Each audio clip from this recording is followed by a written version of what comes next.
Okay, there's a lot of steps involved in this. So before we start, if you notice, the left-hand side is not a single logarithm. So anytime that happens, I want to always try to rewrite using a single logarithm. Well, it's log base 2 and log base 2, so I can use my property to condense that down. Now, since it's subtraction, we can rewrite subtraction using division from our previous property. So log base 2, and since it's subtraction, it tells me I have division. So I'm going to put this first argument, x minus 10 right here, over the second argument, which is x minus 6, is equal to the right-hand side. So anytime you can condense your logarithms on one side, you want to do so. Now, I notice that I have a one-to-one property. Log base 2 is equal to log base 2. When that happens, you can set arguments equal to one another. So I would just get x minus 10 over x minus 6 is equal to 2.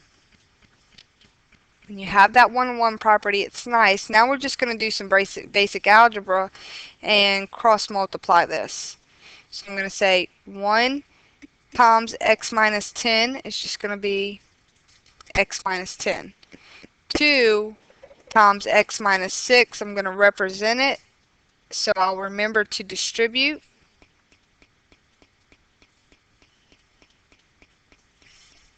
And then I'm just going to bring this side down. Now we want to solve for x, so we want to get x on the same side. So subtract 2x. However you want to solve this, there's more than one way to solve this. Negative x minus 10 is equal to negative 12. Add 10 to both sides. Negative x is equal to negative 2. Divide both sides by negative 1, and x is equal to 2. Now we suppose x is equal to 2, but we need to test this answer in the original argument. So when I come here and I put a 2, if I would have put a 2 right there, what is 2 minus 10?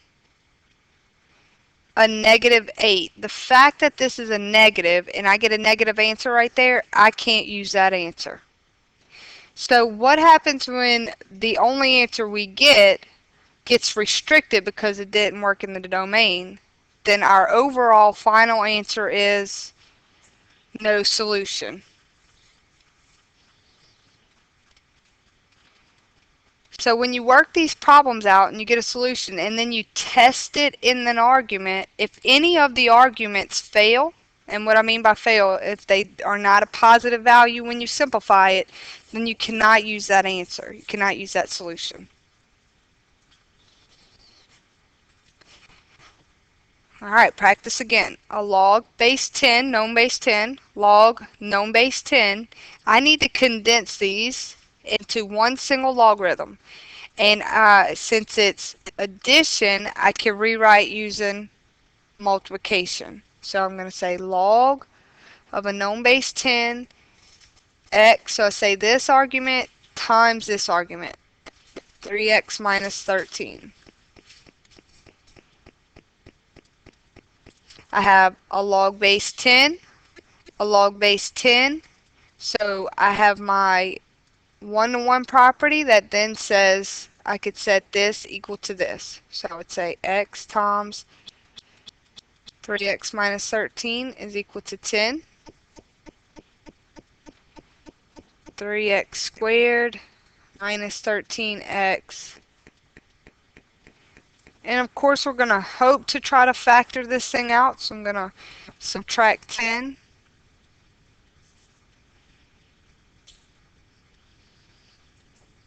Is equal to 0. And I'm going to go off to the side to see if I can factor this.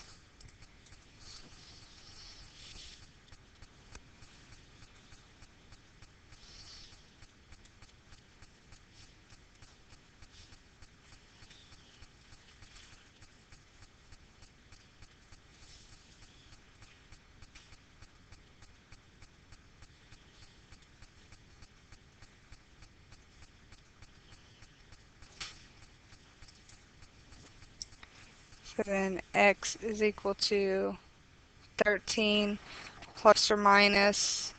This is 169, and this becomes plus 120. So when I add that together, I would get the square root of 289 is equal to 6. So then I get x is equal to 13 plus or minus the square root of 289. If you put that in the calculator, you're going to get 17. Now I need to break this apart, one time with the plus and one time with the minus. So I'm going to do 13 plus 17 divided by 6. And then I'm going to break it apart, and the next time do 13 minus 17 divided by 6. So this is 30 divided by 6 is equal to 5. Over here I'm going to get negative 4 divided by 6, which reduces to negative 2/3. But we have our two possible solutions. We need to take them and plug them back into the original. So I have a 5. If I put a 5 there, let me move this out of the way. If I put a 5 in place of x, I'm just going to get a positive 5. Check. That's a good deal. I take this 5 and I substitute it in here. That would be 3 times 5 is 15. 15 minus 13 is a positive 2. Check. That means this answer tested out. I need to check this answer. A negative 2/3. When you put negative 2/3 in place of x, it's a negative answer. I don't even need to test it anywhere else. It fails. So our only solution that we get to use for this one is going to be 5.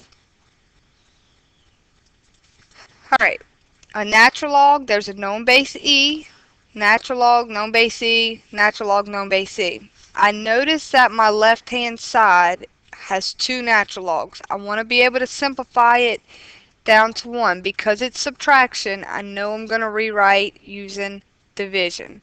So I have my first term, my first argument, and then because it's subtraction, I know I have division, and then my second argument. The one-to-one property says if you have a natural log known base e equals a natural log of known base e, you can set the arguments equal to one another to solve. So that would give me 5 plus 4x is equal to 2 plus x is equal to 2. Now we're just going to make 2 a fraction to make it easy for us and cross multiply. 1 times this is itself, so I'm just going to get 5 plus 4x. And then I'm going to have 2 times this side, so let me write it with a parenthesis so I will not forget to distribute. 2 times 2 is 4 plus 2x. Now we're solving this for x. So I want to move all my x terms to one side. Move to minus 2x.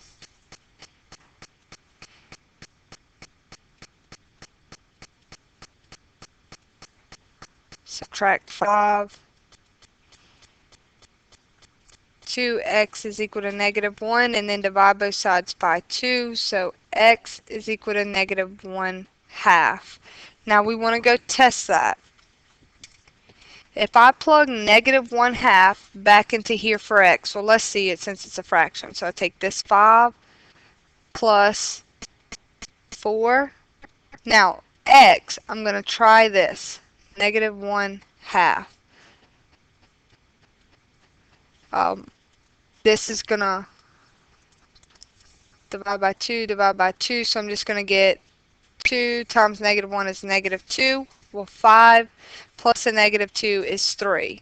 As long as this number is positive, it's okay. So it tested out on the first one. Now I need to try it in this one. So I'm going to say 2 plus, and I'm going to plug this in place of x, negative 1/2. If you have 2 minus a half, of course it's just going to be 1.5 left over, but that's going to be positive. So since it's just going to be a positive value, it checks out. So this is a solution to our problem.